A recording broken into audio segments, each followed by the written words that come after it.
Salut à tous, c'est Bismart, on est de retour. Tiens, alors on va démarrer avec un historien qui écrit sur le temps présent. Quand on a réfléchi un petit peu à l'histoire, c'est toujours très très dangereux que d'écrire sur le temps présent.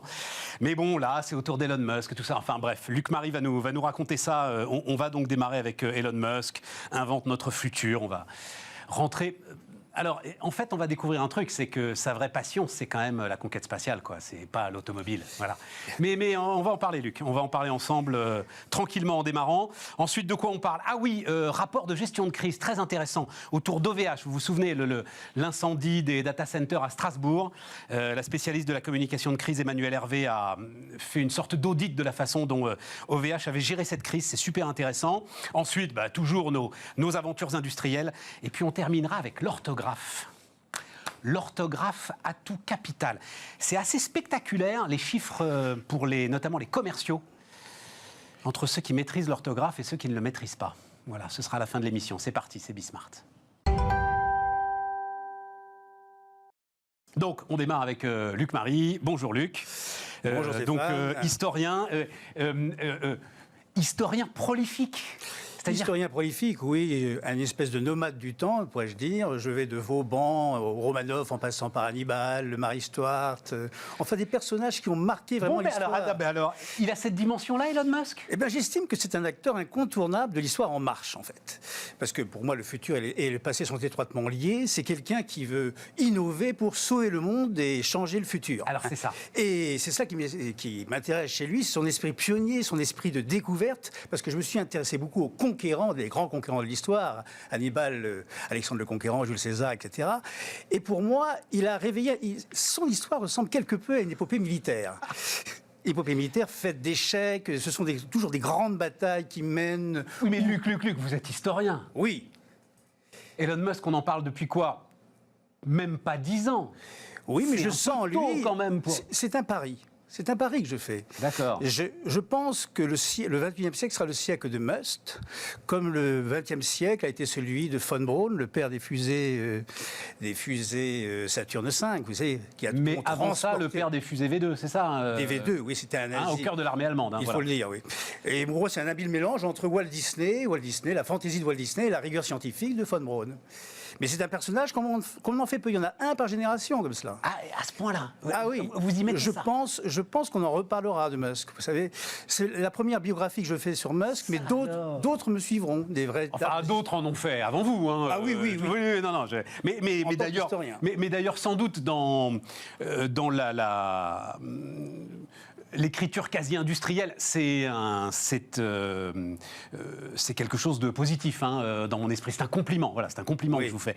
Dans la façon quasi-industrielle que vous avez d'écrire, je pense que vous devez forcément vous appuyer sur des sources secondaires. C'est pas possible d'écrire à cette vitesse-là et d'être vraiment au contact de la source directe de ce sur quoi vous écrivez. Il est difficile, parce que c'est un esprit... C'est de la synthèse que je l'ai dit. Ouais, voilà, c'est ça. De la synthèse, j'ai plus tout ce qui existe sur le personnage en question, et je travaille comme Musk 20 heures par jour. Et alors, non mais parce que c'est ça, Alexandre le Grand, hein, Hannibal surtout. Parce que ce sont des gars qui sont morts assez jeunes, en fait. Assez jeunes, oui. Mais d'ailleurs, Musk... Hannibal, donc, c'est celui qui a traversé les Alpes avec ses éléphants, c'est ça? C'est la fameuse Seconde Guerre punique. Voilà. Seconde Guerre punique, où il a menacé Rome sans pouvoir s'emparer de Rome. Enfin, c'est l'histoire d'un échec final, tout compte fait. Donc, il est à Carthage, il arrive quand même, enfin donc en Tunisie, il arrive quand même sur le continent. Voilà, il traverse les Alpes. C'est quoi? C'est cette espèce de capacité à faire un pari. Hannibal traverse les Alpes avec ses éléphants. Voilà, on disait que c'était impossible, il l'a fait. Ouais, voilà, il a voulu surprendre Rome. Là, quelque part, alors Elon Musk, il veut surprendre la NASA. Maintenant, il devient un partenaire, c'est un prestataire de service de la NASA. Et pour moi, l'une des dates qu'on retiendra, c'est le 30 mai 2020. Le 30 mai 2020... Vous rendez-vous compte, il y avait 500 000 Américains massés tout autour de Cap Kennedy pour assister à un lancement banal, entre guillemets, banal, vers l'ISS, la Station Spatiale Internationale, qui est située seulement à 400 km, c'est-à-dire autant de monde que pour assister à l'épopée lunaire des fusées de Saturne V. Et on s'est demandé pourquoi. Pourquoi c'était Elon Musk? Parce qu'il a rénové, il a réveillé le rêve spatial, il a mis l'homme, il a conquis, excuse-moi. Luc, enfin. Il a conquis les âmes et les cœurs avant de vouloir conquérir l'espace. C'est-à-dire que pour lui, il faut parler aux enfants. Les astronautes étaient habillés comme des gens sortis d'une bande dessinée. Un peu too much, j'ai trouvé moi-même. Le design des bottes, j'ai trouvé moyen quand même. C'est vrai. Bon, un peu Star Au moins, Trek. on en parle. Ah, ben c'est clair. Le principal, c'est qu'on en parle. La conquête spatiale est réveillée. Alors, c'est sur un truc. Alors, on va voir. J'espère qu'on va pouvoir voir un tweet. Alors, qu'a fait Elon Musk d'ailleurs il y a à peine 3 jours. Voilà. Donc, toute sa démarche, c'est celle-là. Voilà. Alors, je le lis pour ceux qui nous écoutent à la radio ou en podcast. Faisons de l'humanité, des humains, une espèce multiplanétaire. C'est ça son idée de base. Pour lui, alors je reprends le mot d'un astronome soviétique, Chopovski, qui disait « L'humanité née dans un berceau, on ne peut pas vivre éternellement dans un berceau. La Terre, le berceau de l'humanité, on ne peut pas vivre éternellement dans un berceau. » Mais pour Musk, pour sauver le monde, il faut changer de planète. Ou plutôt, non pas changer de planète, mais acquérir une nouvelle planète, transformer Mars en une seconde Terre. Et Mars n'est qu'une étape, parce que la véritable ambition de Musk, c'est d'explorer l'ensemble du système solaire. Alors restons déjà sur Mars. C'est dans votre bouquin que j'ai appris que la superficie de Mars, c'était en fait la Terre sans les océans ? C'est cela. Mars est 2 fois plus petit que la Terre. Et si vous regardez tous les continents terrestres, c'est à peu près la surface de Mars. Ouais, c'est ça. Bon alors, vous dites prestataire de service de la NASA. Oui, effectivement, parce que moi, quand vous disiez une année et une date importante, je pensais que vous alliez me citer 2008, où vous racontez très très bien qu'il est foutu, ruiné. Il est au bord du gouffre. C'est fini. Mais en 2008, ça finit comme par une réussite. Après 3 ans d'échecs consécutifs, parce que il est sur un atoll perdu dans les îles Marshall, là, près de l'équateur. Il y a eu 3 essais de la Falcon 1 en l'espace de 3 ans. Ça a explosé au bout de 2 minutes, plusieurs millions de dollars. Gâchés en l'espace de 2 minutes. Et le 4e vol, le 28 septembre 2008, réussit. Mais il est fauché. Il réussit, mais il est fauché. Alors, parce qu'on va gagner du temps, il a fait fortune grâce à PayPal, avec son meilleur ennemi Peter Thiel. On ira plus loin, il y aura des règlements de compte. Voilà. C'est avec ça qu'il a fondé SpaceX. Il s'est fait virer de PayPal, mais en même temps, ça lui a donné la fortune pour démarrer. Alors la NASA, il va répondre à un appel d'offres de la NASA pour ravitailler l'ISS. On demande à Lockheed, aussi à Boeing. C'est ça, il y a tous les historiques quand même de la conquête spatiale qui sont là. Il va remporter le marché. Et c'est ça. Et c'est ça qui va le sauver. Donc la NASA l'a sauvé, il sauve la NASA. C'est ça l'Amérique. Eh oui. Imaginons un seul instant l'Agence spatiale européenne donner un marché de cette importance à une start-up. Mais à la même époque, l'ESA se fichait éperdument de Musk, n'y croyait pas. Il disait que c'était un fou furieux. Ah mais évidemment. Un mégalo. Ah mais évidemment. Mais non, c'est un rêveur réaliste. Il y a Éléonore d'Aquitaine. Non, pas Éléonore. Éléonore d'Aquitaine. Aliénor d'Aquitaine. Aliénor, non. Éléonore Roosevelt. D'accord. À force de naviguer entre les siècles. Ouais. Ça se télescope. J'aurais bien aimé qu'on parle d'Aliénor d'Aquitaine. Roosevelt disait le futur appartient à ceux qui croient en leurs rêves. Eh bien, c'est cela qui fait la spécificité d'Elon Musk, c'est qu'il croit en ses rêves. Ah ça, et vous racontez très bien... Et même les échecs renforcent sa détermination. Pour lui, quelqu'un qui n'échoue pas, c'est quelqu'un qui n'innove pas. Oui. C'est très simple. Alors ça, c'est une phrase, vous la mettez en exergue, j'ai l'impression que tous les entrepreneurs américains l'ont... Ah bon, oui, ils l'ont cité. Mais, en fait, moi, je la connaissais par Michael Dell, qui est dans son genre aussi un sacré loustic. Mais c'est ça, c'est-à-dire qu'il est sans arrêt... Alors, maintenant, il a l'air d'être d'avoir à peu près sécurisé ces 2 aventures qui sont Tesla, dont vous parlez très peu d'ailleurs. On sent que ça ne vous intéresse pas, Tesla. Mais Tesla, pour lui aussi. Alors Tesla, ça rentre dans un autre cas de figure. Il veut un futur beaucoup plus propre avec les voitures électriques qui se substitueraient aux voitures thermiques. Mais vous vous en foutez, Luc, sérieusement, de Tesla. Enfin, ça vous intéresse beaucoup moins que... Beaucoup moins que la conquête spatiale. Voilà, c'est ça, que la conquête spatiale. Non, mais parce que la vraie... Alors, je dois dire que je suis d'accord avec vous sur... J'étais moi aussi surpris quand même de l'attrait pour ce décollage banal.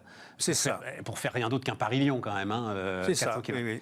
En revanche, le réatterrissage, ce week-end, de ce qui est son énorme cargo, parce que pour la première fois, il a réussi à le faire réatterrir. Ça impressionne énormément. Le futur Starship, Voilà, le futur vaisseau martien. Voilà, c'est ça. Et ça, après avoir subi, encore une fois, beaucoup d'échecs dans ces vols.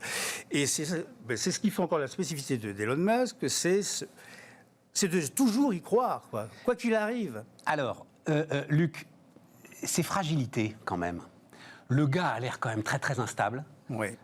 Vous racontez un peu sa vie personnelle. Sa vie personnelle, certes, mais sa vie personnelle, ça passe au second plan. Non, ben... Certes. Bon, il a 4 femmes, 7 enfants. Bon, le dernier... Il se divorce, il réépouse la même, il divorce, il réépouse la même, etc. Et tout. Enfin, faut suivre, hein. Faut suivre. Mais... Son dernier gamin s'appelle, alors je vais le prononcer grâce à vous, Exashay12, donc X. Oui. Un signe cabalistique, vous nous dites qu'on le prononce H. Oui. Voilà. A12. A12. Il fait référence. Alors, le chiffre 12 fait référence au 12e signe du zodiaque chinois, enfin, l'année d'Ira.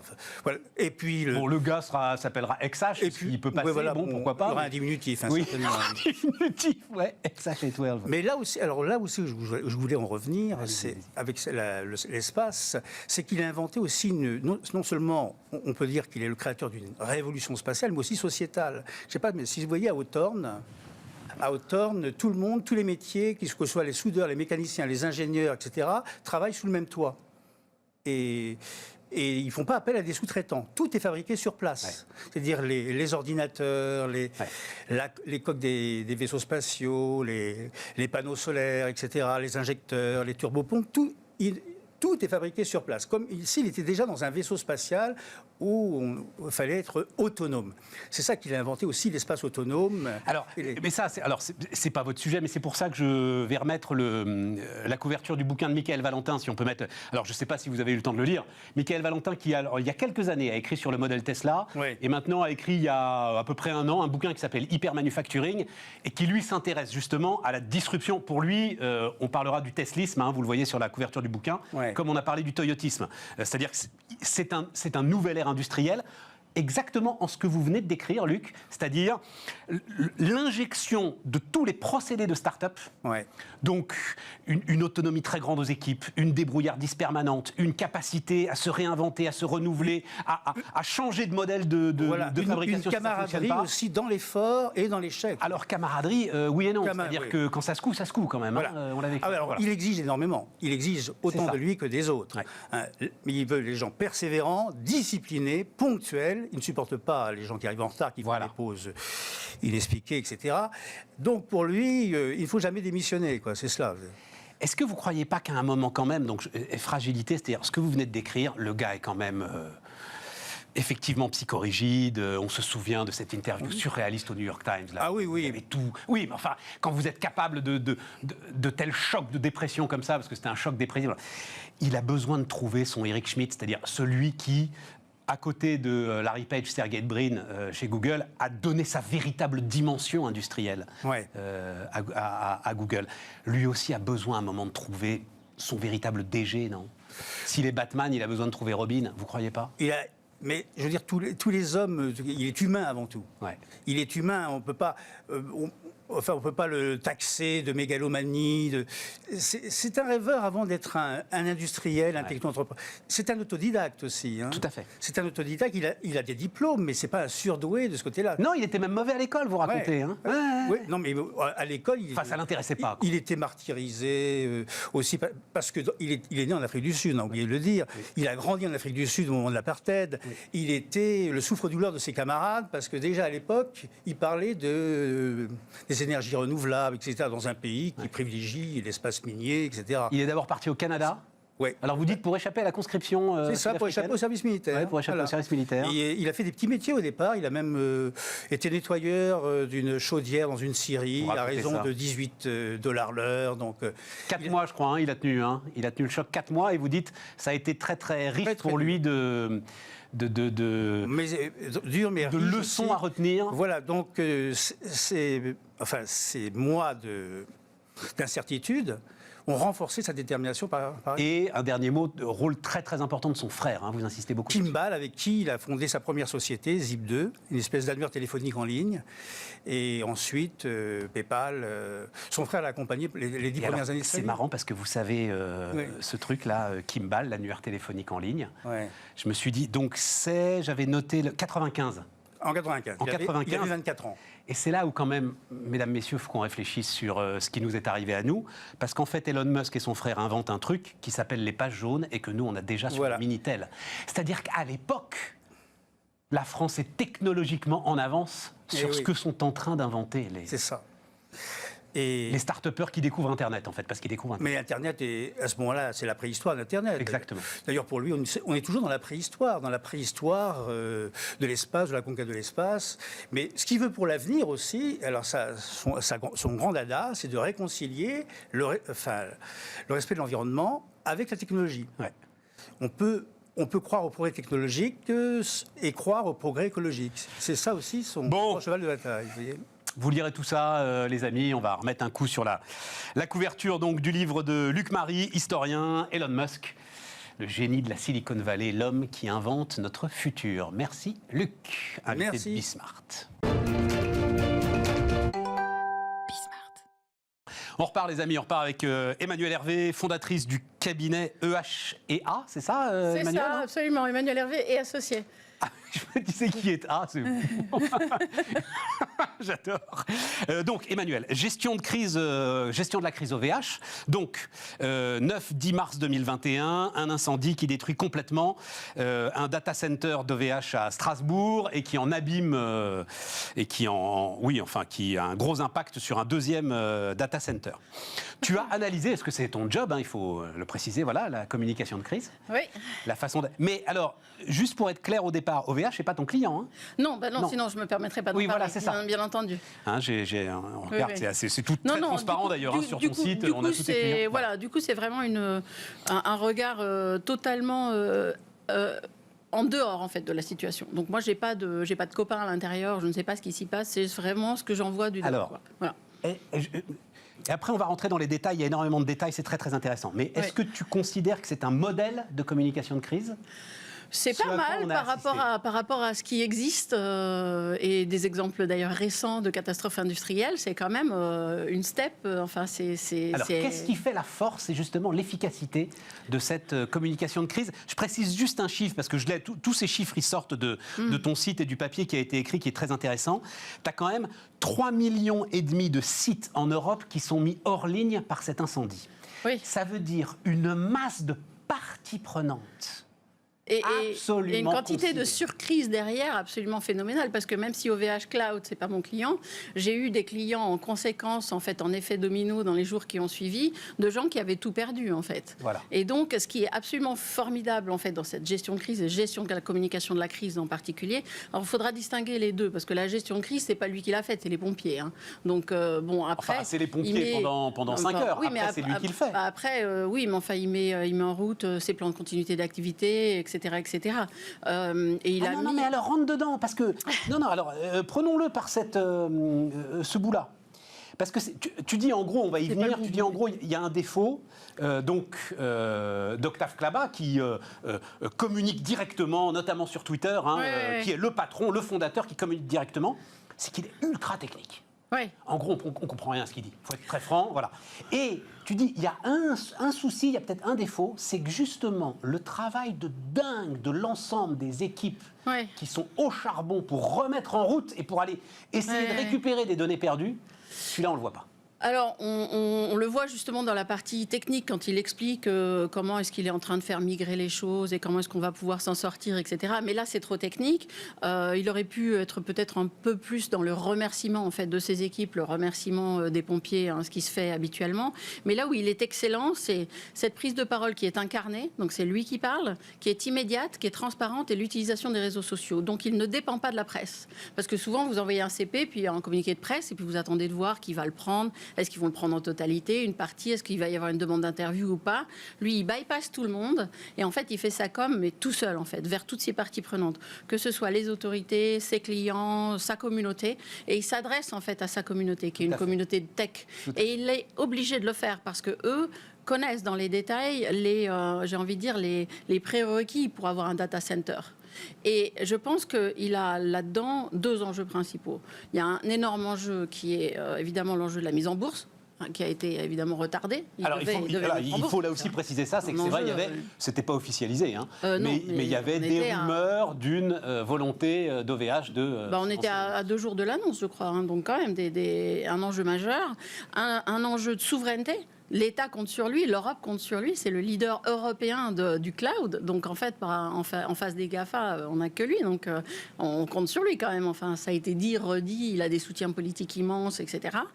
Et un troisième enjeu, qui est un peu plus compliqué, et qui justement explique, je ne pense pas que ce soit une stratégie, je pense qu'il a juste bien fait, mais il est d'autant plus obligé d'être hyper proactif qu'il est probablement assez coupable. Parce que, en fait, ce qui n'est pas encore complètement sorti, c'est que 2017, il y a eu déjà des incidents techniques, des incidents de court-circuit électrique, etc. Et qu'il y avait eu des rapports qui ont dit, noir sur blanc, qu'il fallait faire ceci, cela, enfin un certain nombre d'actions qui n'ont pas été menées à terme et qui ont conduit justement probablement à cet incendie aujourd'hui. Ou du moins à sa gravité. Ou à sa gravité, et en tout cas, sa gravité d'impact sur les clients. Ouais. Et voilà, de 2 manières. Il y avait, les pompiers ont dit qu'il y avait des planchers en bois. Les différentes sauvegardes SBG 1, 2, 3, 4 n'étaient pas indépendantes d'un point de vue électrique. Et puis, les clients qui ont conclu des contrats avant avril 2020 avec OVH pensaient avoir, si vous voulez, mis les datas dans un endroit et la sauvegarde des datas dans un autre, et c'était au même endroit. Ouais. Et donc, plus ça peut devenir quand même, j'ai envie de dire à tout point de vue, parce que pénal, c'est la CNIL, RGPD, etc. À la limite, plus ça peut devenir grave, plus la com doit être proactive, il faut déminer dès le départ, quoi. Bah oui, mais là, pour le coup, mais on reparlera de ça dans un instant. Ouais. Revenons sur le début, parce que tu dis, il bypasse tout le monde. Toi, moi, ça m'intéresse beaucoup, hein. Toi, qui es spécialiste de communication de crise, tu dis aux dirigeants, messieurs les dirigeants, vous occupez de rien, prenez la parole directement sur les réseaux sociaux. En gros, l'exemple Octave Klaba est un exemple à suivre. Ah oui, je pense. Oui, vraiment. Vraiment. Alors après, il faut pouvoir le faire. Tout le monde n'est pas... Vous engagez votre responsabilité. Tout le monde n'est pas... Pour prendre un autre exemple, Michel-Édouard Leclerc ferait un truc pareil. Oui. Ça, c'est un dirigeant qui ferait le même truc demain. Oui. Et en plus, il se taperait tous les plateaux télé, hein, en plus. Oui. Mais il ferait ça. C'est pas tous qui ont cette capacité, cette préparation également, parce qu'il faut l'avoir préparé. On s'improvise pas, on va tweeter, on va faire un live, on fait un machin, etc. Il faut avoir une communauté. Si vous êtes un patron que personne ne connaît et vous avez deux personnes qui vous suivent sur Twitter, vous pouvez toujours vous agiter. Ça n'existe pas, ça existe pas. Il y en a quand même quelques-uns qui sont encore hyper discrets. Oui. Alors, le patron de Lubrizol, hein, si on veut faire une comparaison. Donc, ça, c'est je ne sais même plus ce qu'il faisait, Lubrizol, dites donc. À Rouen, quoi, voilà, l'incendie de lubrifiants. Voilà. Des lubrifiants, en fait, c'est du melting operation de lubrifiants, donc on fabrique du lubrifiant et ça crame. En fait, voilà. D'accord, mais patron de Lubrizol, lui, c'est le patron de l'usine, il ne va pas s'exprimer, c'est le patron du Mais même groupe. Le patron de la patronne, en l'occurrence de la France, ne s'est pas exprimé non plus.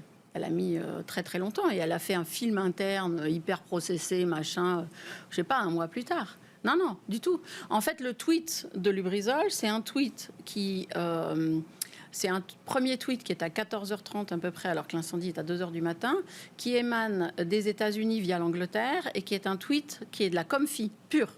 C'est attention les actionnaires, ça s'adresse qu'aux actionnaires, c'est en anglais, et c'est pour calmer tout le monde et que le cours ne se casse pas la... C'est tout. Les boîtes multinationales, jamais elles le feront. C'est-à-dire, je ne sais pas ce qu'il peut y avoir comme catastrophe chez, j'en sais rien moi, Facebook, Amazon ou Google, je pense que le tweet, tu peux l'attendre. Hein.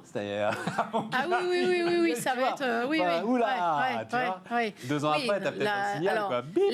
toutes les boîtes qui sont cotées, de façon générale, elles vont être sujettes à tellement de couches de réglementaires, etc., de vérification avant d'avoir le droit de s'exprimer, qu'effectivement, on peut se dire que ça va tarder. Mais si je prends un autre exemple, regardez le groupe Téléperformance. Ouais. Et ils sont cotés, enfin pas depuis longtemps, mais ils sont cotés.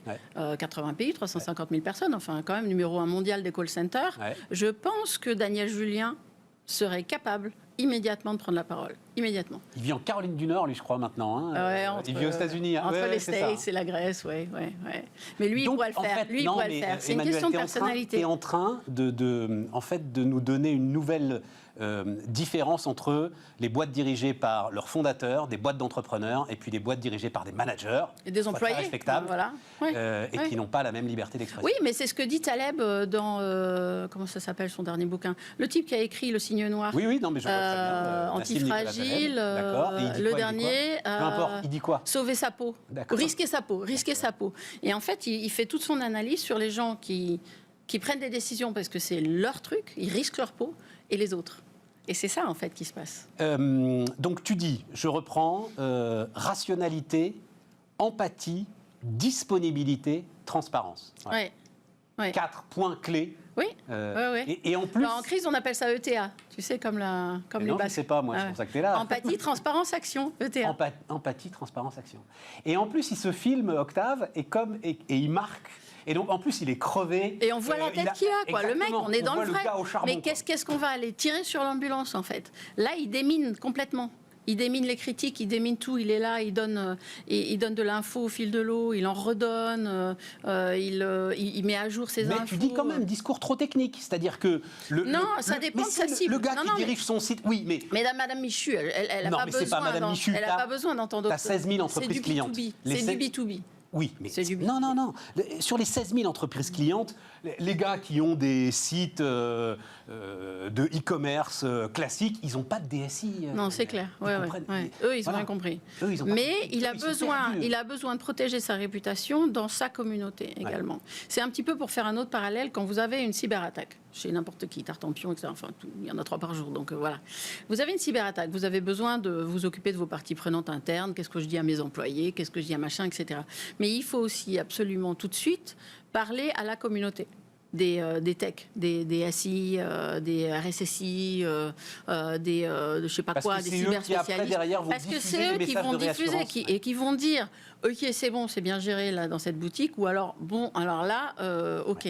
Ou alors l'inverse en disant ça nous étonne pas que cette telle boîte ait eu une cyberattaque parce que de toute façon c'était ni fait ni à faire leur protection ou je ne sais quoi. Donc en fait, elle est hyper importante cette communauté-là. Et cette communication de crise a aussi, je cite toujours, l'immense avantage de ne pas créer de paracrise, mobilisant les équipes et les ressources sur autre chose que le rétablissement de l'activité. Ben voilà. C'est ça. C'est ça la clé. Il prend en fait. C'est lui qui prend tout. C'est lui qui prend. C'est lui qui absorbe. Mais arrive ce truc assez... Alors, parce que la rumeur du... Ça, je dois dire, c'est complètement fou. C'est-à-dire, je ne sais pas si vous vous souvenez, à ce moment-là, Blanquer commence l'école distancielle, les sites de l'éducation nationale plantent, et Blanquer, ni une ni deux, dit c'est la faute d'OVH. Ça, c'est balèze. Non, mais ça, c'est dingue. Et justement, cette indépendance... Alors que c'est faux, évidemment. Cette indépendance, mais il y a eu un autre truc après. Il y a eu des rumeurs qui disaient aussi que c'était un site Céveso. Céveso, comme le Grisol. Bon, donc il y en a eu même un 3e. Donc en fait, cette indépendance qu'il se crée... C'est des pompiers, ça, l'histoire Céveso. Oui, mais c'est les pompiers qui ont d'ailleurs rectifié aussi. Mais ce que dit Blanquer, et tout l'intérêt en fait d'être aux manettes, Cabla, il est aux manettes. Donc, d'ailleurs, c'est pas Cabla qui le dit, c'est Michel Paulin, son directeur général. qui le dit. Et ben immédiatement, il rectifie le truc. Alors, et ça sert. Il est câblé, mais il s'appelle Claba. Ah oui. Je pense que même lui, ça le ferait rire. Parce que pour le coup, il est vraiment câblé. Il est vraiment câblé. Mais du coup, c'est Michel Paulin qui prend cette parole-là. Mais c'est pas grave, en fait. Le fait d'avoir instauré un canal de communication direct vers ses parties prenantes, indépendant des médias, il réagit aussi vite qu'il le veut. Et comme il a assis sa crédibilité dès le début, parce que ça, si vous avez 3 jours de retard, fume, ça ne marchera jamais. Exactement. Donc comme il a posé son truc dès le début, il est là, il parle, il est transparent, il est là tout le temps, et bien quand il a un truc à dire, on l'écoute. Voilà. Et c'est fini, ça fait pchit le truc. Ça n'a absolument pas été contesté. Mais est-ce que c'est une règle aussi de la crise, ça, pour que les entreprises doivent avoir en tête, que quand vous êtes à terre, on n'hésite pas à vous donner 2-3 coups de pompe si en plus ça peut aider. C'est-à-dire, le ministre, moi je trouve ça ahurissant qu'il ne vérifie pas un tout petit peu. En l'occurrence, c'était pas hébergé sur les sites d'OVH. Mais c'est les politiques. Quelqu'un a dû lui dire, il n'a pas lu la bonne fiche, je sais pas. Enfin, mais c'est fou, mais c'est pas leur problème en fait, d'une certaine manière. Oui, mais il faut avoir ça en tête. Après, c'est parfois... oui, alors les politiques, de toute façon, en crise, ils viennent toujours vous en rajouter une couche, surtout s'ils ont un enjeu. Là, il est trop content, Blanquer, d'avoir un truc à dire par rapport aux défauts de fonctionnement de l'école à distance. Hein. C'est trop cool, en fait, d'avoir un bouc émissaire. Donc voilà, il saute dedans. Lubrizol, il y a eu 8 ministres le même jour. 8, y compris le PM. Le Premier ministre, le PM. Pardon, y compris le Premier ministre. Donc c'est dingue, en fait. Donc en fait, ils sont tous, dès qu'on ferme un site industriel, dès qu'il se passe un truc, aujourd'hui les sites Céveso, nous on est immergés dans des complexités parce que tous les maires veulent s'en débarrasser. Ils veulent plus de sites Céveso sur leur commune en fait, hein, parce que ça, voilà. Dernier point, Emmanuel, ne jamais se poser en victime. Ah non, jamais, on peut pas. Surtout quand on est... Enfin, il va y avoir une enquête, donc on va... Voilà. Jamais. D'ailleurs, Findus, si vous vous souvenez, a essayé de se poser en victime de Spanghero, etc. Ouais. Ça lui a coûté cher. Ouais, ça, c'est une autre histoire. C'est une autre histoire. C'est-à-dire que... Non, mais c'est intéressant. Parce que l'histoire Findus, alors je m'en souviens très, très, très bien. N'oublions jamais que c'est Findus qui révèle le truc. Oui, mais oui. Et après, ils se disent, on est victime d'un voilà. Et quand même, c'est eux qui se prennent tout le bad buzz, toutes les pubs détournées, la perte de chiffre d'affaires sur les plats cuisinés, c'est eux qui les prennent. Hein. Tiens, c'est marrant, on n'en reparlera pas parce que je pense que lui, c'est un grand brûlé. Mais Mathieu Lambeau, donc, qui dirigeait Findus en France à l'époque, et qui s'occupe maintenant de nutrition animale. Comme quoi, voilà. Il va venir nous voir. Il a monté sa boîte, il est le plus heureux des hommes, etc. Donc voilà, c'est un vrai pur entrepreneur, mais sur le coup, c'est quand même eux qui révèlent le truc. Ouais, et donc, c'est un retour de flamme. En fait, ils le révèlent. C'est eux qui commandent les audits. Ils sont les seuls. Je connais l'histoire par cœur. Non, mais ils commandent des audits parce que ça a fait scandale en Angleterre. Parce qu'ils ont envie de savoir ce qui se passe. Oui, mais personne ne leur demande rien. C'est vrai. C'est une volonté de transparence absolue vis-à-vis de leurs clients. Et une proactivité totale. Mais bim, retour de flamme. Oui, mais ils ne peuvent pas. Quand on est la grande marque, quand on est la marque connue, quand on n'est pas le boulanger du coin, forcément, déjà, il faut comprendre que l'industriel aujourd'hui, en tout cas en France, il n'y a pas de présomption d'innocence. Il est coupable par définition, déjà au départ.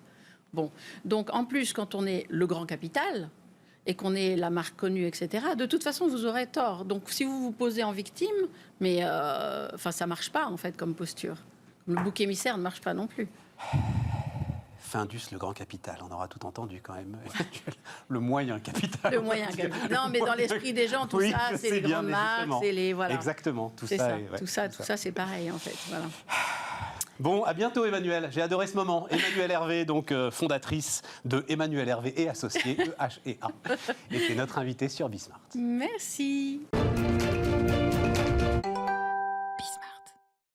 Les amis, on repart. Tristan Guirec-Lepoutre est avec nous. Bon, bonjour, Tristan Guirec, c'est votre prénom. Voilà. C'est mon prénom, bonjour Stéphane. Tristan Guirec, je suis très fier de mon titre, Quand l'industrie s'emballe. Très bon. Ah, c'est magnifique. Très bon pitch, ouais. C'est un dimanche d'intense réflexion. Voilà. Et on arrive à Quand l'industrie s'emballe. Vous m'avez écrit, moi j'adore, vous m'avez écrit un petit mot parce que vous êtes fier. Ben, c'est clair, je suis voilà, fier. Il n'y a pas d'autre mot. Vous êtes fier de ce que vous faites. Fier d'être industriel dans le Nord, oui, tout à fait. Fier d'être industriel dans le Nord et fier de résister à la Chine. Et ça, c'est pas une mince affaire, effectivement. Déjà, un petit peu l'histoire peut-être de l'entreprise. Déjà, on raconte ce que vous faites d'abord. Oui, je pense que c'est important. Vous m'avez dit papier... Alors, leader français de l'emballage floral et festif. On va le voir sur une vidéo là. C'est du papier cadeau que vous faites. Alors c'est du papier cadeau, mais c'est vrai qu'il y a deux segments. Il y a les fleurs et plantes et puis il y a l'univers du cadeau. Donc on est présent sur ces deux segments. L'un avec la marque Clartons qui est pour les fleurs et les plantes. Et l'autre segment, c'est avec la marque Créastyle. Et là, je suis tombé de ma chaise quand j'ai compris.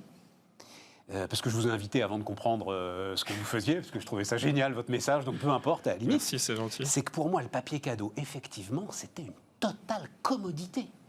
J'imaginais pas un instant qu'il restait un fabricant en France de papier cadeau. Eh bien si, mais il faut le faire avec conviction. Donc en l'occurrence, la conviction qu'on a, c'est qu'effectivement la durée de vie de l'emballage peut être perçue comme très courte. C'est aussi un vrai combat en termes d'impact de prix. Mais on pense qu'en le fabriquant de façon différente et en intégrant justement l'écologie et l'éco-responsabilité, on peut arriver à être compétitif. On va en parler, mais d'abord le client. Oui. Est-ce que le client il a la perception que quelle est parce que j'ai Clairton, c'est la marque pour les fleurs, on va en parler, oui. Mais l'autre marque s'appelle Créastyle. Créastyle. Oui. Est-ce qu'il a conscience que Créastyle est aujourd'hui le seul ou l'un des seuls d'ailleurs? Alors on n'est pas le seul en France, hein, il y en a quelques autres, mais justement on travaille pour que le consommateur soit au courant qu'il existe des fabricants français et que les packaging sont faits dans le respect justement de la législation du travail française et tout en étant créative, inventive et donc en ayant une entreprise dynamique. C'est intéressant ça, le premier élément, même si vous parlez énormément d'environnement et c'est normal. Ouais, c'est clair. Oui, mais le premier élément que le patron il met en avant, c'est le respect du droit du travail. C'est le respect on est un peu obligé en France. Mais c'est pas... Oui, enfin c'est plus que ça quand même, j'imagine. Bien sûr, c'est beaucoup plus que ça. Déjà, c'est une histoire familiale. Clairton a été créé par mon père il y a 53 ans. Moi, j'ai le plaisir d'avoir repris cette entreprise il y a 18 ans avec mon frère. Donc, on est 2 co-dirigeants. Déjà avec les 2 branches, les fleurs et les cadeaux? Alors non, puisque la partie cadeau est arrivée il y a maintenant 6 ans. Et c'est une entreprise qu'on a reprise et ça nous a permis justement d'avoir une offre très transversale. En fait, c'est simple. L'idée qu'on peut avoir par rapport à nos produits, c'est que quand on est invité chez quelqu'un, on arrive soit avec un bouquet de fleurs, soit avec une bouteille de vin, une boîte de chocolat. Clairton c'était présent historiquement depuis toujours sur la fleur et la plante, et avec Créastyle, on cherche à avoir justement la boîte de chocolat, la boîte de chocolat ou la bouteille de vin. Donc ça, mais les particuliers sont vos clients? Non. En fait, ce sont des distributeurs. Ça peut être aussi des chaînes de franchise qui veulent des emballages personnalisés. C'est d'ailleurs un des gros sujets qu'on a nous en termes de développement.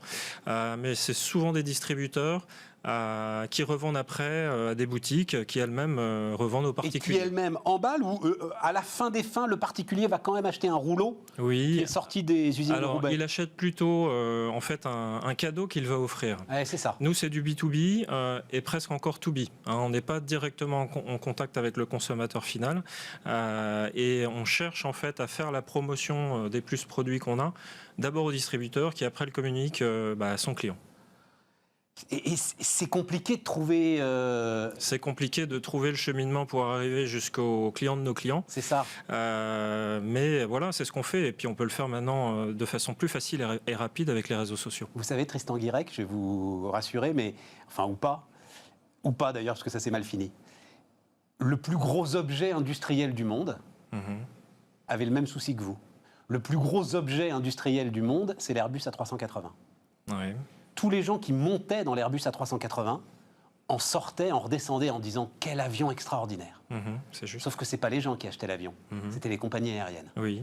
Et Airbus a tenté, puis ils n'y sont pas arrivés finalement, de bypasser les compagnies et d'essayer par des procédés où quand vous réserviez votre billet d'avion, vous saviez si vous alliez monter ou pas sur la 380, de vendre son avion parce que les compagnies le trouvaient trop gros et hésitaient à l'acheter et finalement ils ont dû arrêter le programme.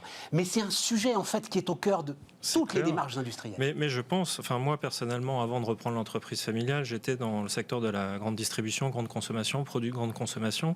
Donc parler au consommateur final, c'est quelque chose que je sais faire, mais il faut le faire en plusieurs étapes. C'est-à-dire qu'au départ, il faut avoir 2 marques qui soient très fortes, une très bonne notoriété auprès des distributeurs, qui après communiquent les plus produits auprès de leurs clients.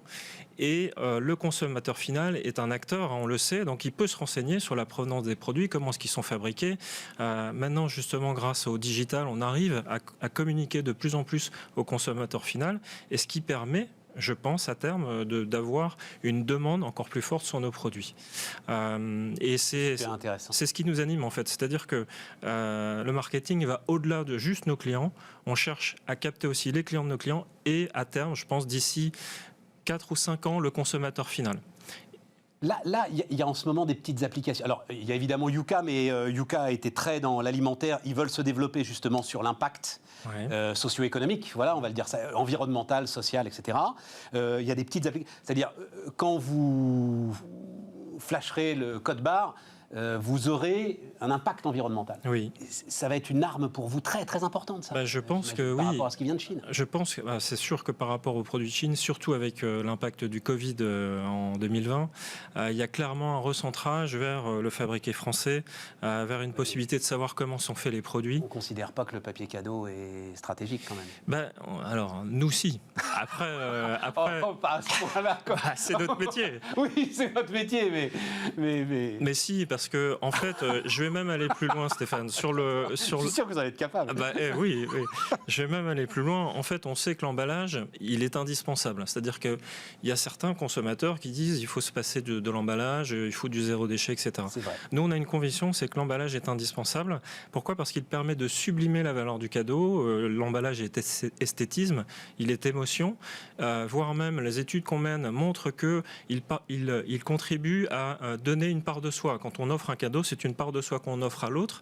Et l'emballage est hyper important par rapport à son visuel. Comment vous faites pour réduire l'impact environnemental au maximum ? Alors, depuis des années, on était parmi les premiers à se préoccuper de l'impact environnemental de nos produits. On a lancé donc dès 2007 une démarche qu'on appelait à l'époque de développement durable, mais maintenant de façon plus globale, on appelle RSE, responsabilité sociétale de l'entreprise. Le déclic, en fait, c'était d'imprimer dès 2007 100% de nos produits aux encres à eau. Et ça, c'était pas neutre. Avec des encres à eau. Donc uniquement de l'eau, sans aucun solvant. Donc ça permet de diminuer de 18 tonnes chaque année nos émissions de carbone et de supprimer complètement les COE, donc ce qui détruit... J'imagine que ça doit être beaucoup plus compliqué en termes de procédure. Exactement, parce que dès le départ, en fait, quand on imprime aux encres à eau, la productivité baisse de 20%. Parce qu'on ralentit le process d'impression pour laisser le temps de séchage et permettre justement que l'encre soit bien sèche sur le dessus. J'enlève 20% de productivité pour l'encre à eau. J'enlève sans doute 20 à 30% de productivité pour le respect du droit du travail. Je rajoute 30 à 35% sur les coûts de développement, les taxes diverses. Oui. Impossible d'être compétitif. Alors, je pense qu'il faut prendre le problème en considérant qu'on est des industriels, on a une mentalité d'industriel. Il y a 20 ans, on aurait pu se dire, comme la plupart de nos concurrents, qui sont des concurrents néerlandais, de tout délocaliser en Chine. Nous, on a souhaité le garder justement dans notre usine, une usine de 10 000 m², donc en plein Roubaix, mais on ne peut plus produire en France comme il y a 30 ou 40 ans. Il faut intégrer en fait l'écologie, par exemple, c'est un grand sujet, mais aussi la rapidité. Donc robotisation, automatisation. Automatisation, mais malgré tout, Clartin, c'est quand même 71 personnes, dont 35 à 40 personnes en production. Mais au-delà de ça, au-delà d'imprimer aux encres à eau, tous nos papiers sont issus de forêts gérées. Donc c'est le fameux label PEFC. Ouais. Donc on sait que les 1000 tonnes de papier annuel qu'on consomme justement pour produire notre emballage est issu de forêts gérées. C'est une certification auquel on est certifié depuis 2010. Également, le site est certifié ISO 50001, c'est-à-dire qu'on travaille sur toutes les consommations d'énergie.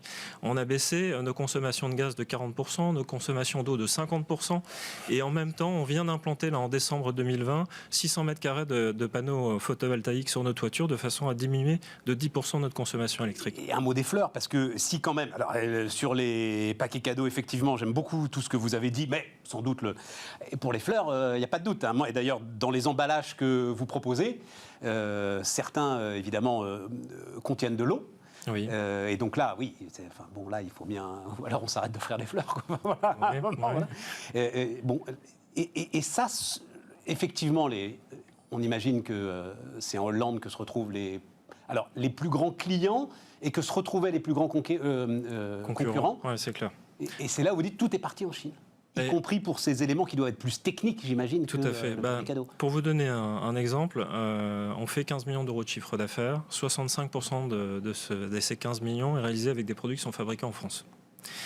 Tous nos concurrents, donc on est premier acteur français, 4e ou 5e acteur européen. Nos concurrents principaux, c'est des Néerlandais qui font peut-être 2 fois notre taille. Et toute leur production est faite en Chine. Toute. Donc, problématique en ce moment de coût d'impact des matières premières, donc c'est juste des de coûts de transport, c'est juste ce qu'on appelle des négociants, tout simplement. Ouais, voilà. Ils achètent, ils revendent. Ouais. Ils n'ont pas cette culture qu'on a, la culture de l'industrie, la culture de développer des produits par soi-même, d'avoir un impact local aussi en termes d'emploi. Et je pense que Roubaix, c'est une ville qui a pas mal souffert de crise économique. Et nous, on ne s'est pas démonté. On a décidé de garder notre industrie, voire même de la développer, puisqu'on a différents projets d'investissement qui sont prévus sur les prochains mois. Mais alors sur les fleurs, là aussi, qui sont vos clients? Parce que j'ai vu sur votre site que vous vous adressez pas aux fleuristes. Non. Non, tout à fait. En fait, je livre des grossistes, des distributeurs qui vendent des fleurs, des plantes et d'ores et du déjà en packaging. paquet, alors les fleurs d'ores et déjà en paquet. Alors, les fleuristes achètent des rouleaux, ce qu'on fabrique, et après ils emballent leur bouquet avec nos packaging. Et l'important, on parlait justement de la notoriété, c'est important d'avoir une marque qui soit connue et reconnue. Donc Clartins c'est vraiment connu comme une marque française, attachée à l'écologie, et on a un taux de notoriété autour de 88%. Auprès des fleuristes. Auprès des fleuristes. Auprès des fleuristes, oui. Ah, donc vous ne leur vendez pas directement, mais c'est important qu'ils demandent à leurs fournisseurs d'avoir du Clartins. D'avoir du Clartins. Ouais. Donc il y a un grand sujet qui se présente là par rapport à nous, c'est que cette notoriété de marque est très forte chez nos distributeurs, mais il faut aussi qu'on le travaille vis-à-vis des fleuristes et aussi vis-à-vis des écoles de fleuristes. On a lancé notamment une académie auprès des écoles de fleuristes pour justement communiquer sur le bien fondé de notre marque et le bien fondé de nos produits. Bon, mais tout ça est passionnant. On l'a dit d'un mot, mais quand même, puisqu'il nous reste une petite minute, robotisation, on l'a dit d'un mot comme ça, c'est une transfo digitale profonde clair, dans laquelle vous êtes aujourd'hui. Et peut-être que l'une des difficultés, justement, à Roubaix, avec vos dizaines de personnes en production, c'est d'embarquer l'ensemble de ceux dont vous transformez le métier. En fait, Stéphane, on a entamé il y a 15 ans notre transformation sur la RSE. On a entamé il y a 3 ans notre transformation sur le digital. Et dans cette transfo digitale, il faut embarquer toutes les équipes, exactement comme ce qu'on a fait pour la RSE. Ouais. Et ça passe effectivement par beaucoup de pédagogie pour expliquer en quoi est-ce que la transformation digitale peut avoir un impact sur la vie de l'entreprise, sur sa pérennité et sur sa façon de l'inclure sur le XXIe siècle. Bon ben voilà, maintenant, quand on rentrera chez le fleuriste, on lui demandera si il a du papier Clartins. Exactement, ouais, c'est ce qu'il faut faire. Voilà, c'est ce qu'il faut faire. Ouais, voilà, c'est ce qu'il faut faire. Tristan Guirec, donc Tristan Guirec-Lepoutre, le directeur général de Clartins, était notre invité sur Bismart. On repart les amis, et on repart donc avec Arthur Ollier. L'orthographe à tout capital, j'ai titré ça, Arthur. Parce que vous racontez, c'est un vrai truc ou c'est pas vrai? Vous racontez réunion commerciale? Ah oui. Si. Alors, allez-y. Alors, ma précédente société que j'ai montée, qui était une solution de prospection, j'étais en rendez-vous avec un client et une dizaine de personnes, et on se demandait pourquoi un des commerciaux avait des performances beaucoup moins bonnes que ses collaborateurs. Et en regardant les emails qu'il a envoyés, on se rendait compte qu'ils étaient truffés de fautes d'orthographe. Donc là, on était un peu gênés, on a fini par comprendre, et c'est ce jour-là que ça m'a fait tilt et que je me suis dit, les fautes d'orthographe sont au cœur de la performance des entreprises. Et c'est pour ça que j'ai monté Merciap. L'orthographe aujourd'hui, là, dans notre monde du 21e siècle, tout ça, Elon Musk, machin, l'orthographe est au cœur de la performance des entreprises. Ouais. Le mot qui revient de la bouche de tous nos clients, c'est la perte de crédibilité. Et quand on perd en crédibilité à tous les niveaux, que ce soit les commerciaux qui font moins de chiffre d'affaires, le support client qui a une performance en termes de satisfaction, NPS, etc., qui est moins bonne, les RH qui arrivent à moins capitaliser sur des nouveaux talents, les managers, les dirigeants d'entreprise qui doivent lever des fonds, trouver des prêts, convaincre en interne. Quand on fait des fautes, les managers, mais ça arrive de faire des fautes. 78%. En anglais, s'ils lèvent des fonds, de toute façon. Non, il y a beaucoup de fonds. Il y a beaucoup de fonds en France, c'est faux. Et 78% des actifs estiment faire des fautes d'orthographe régulièrement. Ouais. Et ça, c'est un impact direct sur leur crédibilité. Et donc, ça veut dire que les 22% qui pensent qu'ils n'en font pas, c'est qu'ils... Ils en font encore plus que les autres, mais ils ne le voient pas. C'est qu'ils n'ont pas encore mis Word, c'est qu'ils ne travaillent pas sous Word. Alors, on va y aller. Donc, vous avez fait, merci. Alors, vous êtes, comme on dit, serial entrepreneur, Arthur. C'est-à-dire... J'ai monté plusieurs sociétés, oui. Combien? Oui, 2 en tout. Là, c'est la 3e. Là, c'est la 3e. Vous n'êtes pas vieux en plus, enfin, je sais pas. C'est la 30aine. Ouais, voilà. Ouais. Ouais. Bah, c'est quelque chose qui est en moi depuis le début. J'ai fait mes études en école de commerce. En école de commerce, à la 3e année, j'ai monté ma première boîte. Je l'ai revendue à la 5e année. J'ai adoré ça et je ne me voyais pas faire autrement. C'est dans mes gènes, dans mon ADN. Mais quand vous faites, ça m'a bien fait marrer d'ailleurs, Datananas. C'est des noms qu'on ferait plus, ça, j'ai l'impression, aujourd'hui. Il y avait une époque où les startups étaient un peu plus rigolotes quand même. Oui, c'était un peu plus folklore. C'était 2014. Voilà. On se prenait moins la tête sur les anglicismes dans les noms, l'international. Voilà, et donc, logiciel de prospection B2B, ça m'intéresse énormément. Moi, enfin, j'ai un slogan, moi, c'est Vive les vendeurs. Mais elle marche bien, cette entreprise. Très bien. Mais alors, pourquoi est-ce que vous la revendez pour faire autre chose ? Parce qu'il y a un moment, ça vous ennuie, en fait. Il y a un moment, la gestion... Non, mais c'était tout un cheminement. On a connu une société qui s'appelle Serbacane qui a décidé de racheter Datananas. On a eu un coup de foot professionnel avec Mathieu Ternus, qui est le PDG de Serbacane.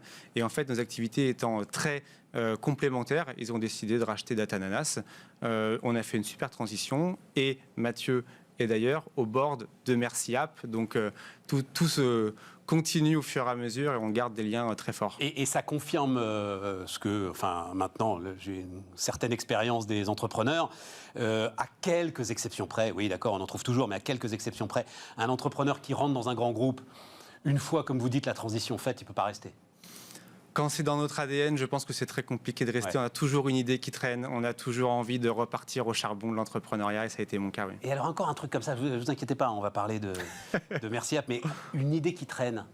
Est-ce que c'est le Augustin Paluel-Marmont, le fondateur de Michel et Augustin, qui me racontait qu'il se baladait avec un petit carnet et qui notait tous les problèmes de la vie quotidienne et que derrière, il disait il y a une entreprise.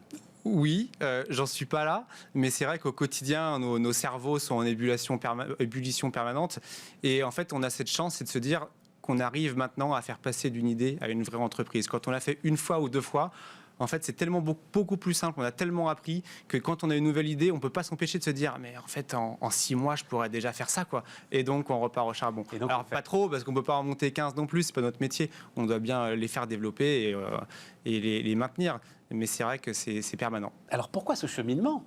Parce que je suis très surpris qu'un entrepreneur aguerri s'attaque, parce que, donc, une application pour corriger l'orthographe, mais enfin, Word fait ça très bien. Très et bien. On écrit tous sous Word aujourd'hui ou Outlook, mais c'est la même technologie, c'est Microsoft qui est derrière, ou Gmail, oui. Pourquoi faire ça ?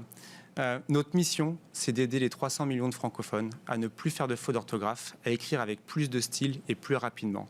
Quand on met un texte, que ce soit donc dans Word ou dans Merci App, on se rend compte que Merci App trouve 3,2 fois plus de fautes que Word. Pourquoi ?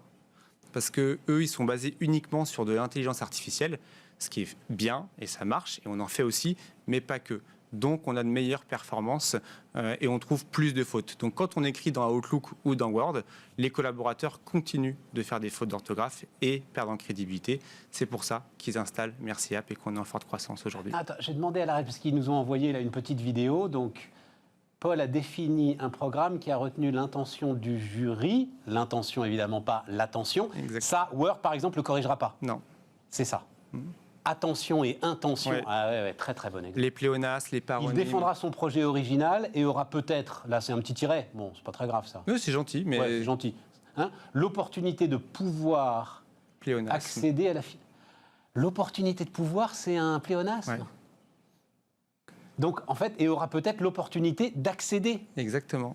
Donc, nous, on propose ça. Je l'aurais fait, l'opportunité de pouvoir. Ça arrive à tout le monde. Ouais. Attends, j'adore. Qui aura lieu mercredi 17 novembre. C'est quoi le problème avec mercredi 17 novembre ? C'est mardi 17 novembre, c'est des fautes.